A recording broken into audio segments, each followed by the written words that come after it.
letting web tech outpace strategy. So Google is changing constantly. Constantly. And you have to keep up with that. And plus people's, websites don't look like today like they used to, right? It's much different. Just like clothes. Clothes change, styles change. The web is no different. So there's a technical aspect and a style aspect.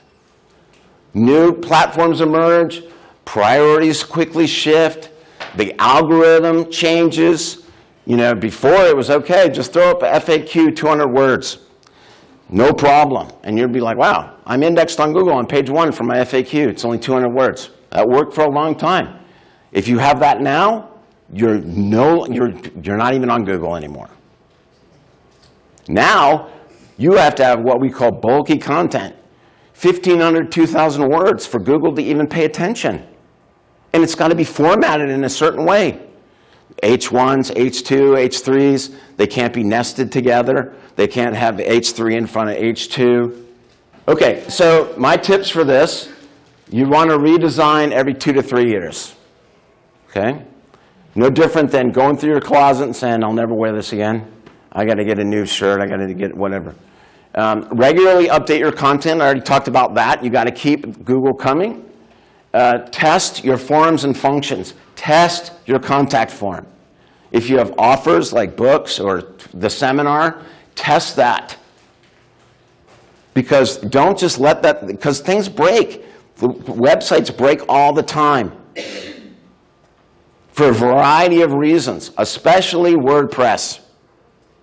Especially WordPress. Because WordPress is a Frankenstein web experience. Because in order to make things work in WordPress, because it's just a blogging platform, you have to add plugins to it. And so here's the other thing too. It's cheap, it's free, it's open source. So this guy that's selling you a WordPress platform for $2,000 is pocketing all of that. You might pay a little bit for whatever, for plugins and whatnot, but it's free. And the plugins are the things that make it, okay, now you can add library articles. Now you can have SEO. Now you can have a CRM. And all these plugins are all of these disparate other systems that all can be hacked and all can break, and they do. Okay, so you want to test all that stuff constantly because things break. You want to monitor your Google Analytics. Who's ever looked at their Google Analytics? It's a never-ending rabbit hole. So much data, so much information. How do you filter it? What's important? How do you prioritize it? You need some help there. It's no different than me trying to read a financial statement. That's not my thing. I got people for that can explain it and break it down in terms I can understand. So monitor your analytics closely with somebody else.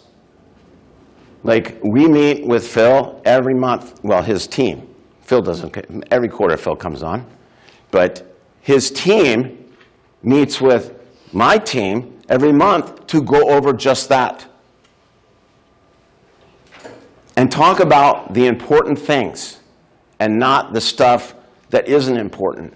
And remember, Google is always trying to get you to spend more money with them. Okay, stay on top of the trends. And like I said, get a coach, get an agency, somebody that can help you do it.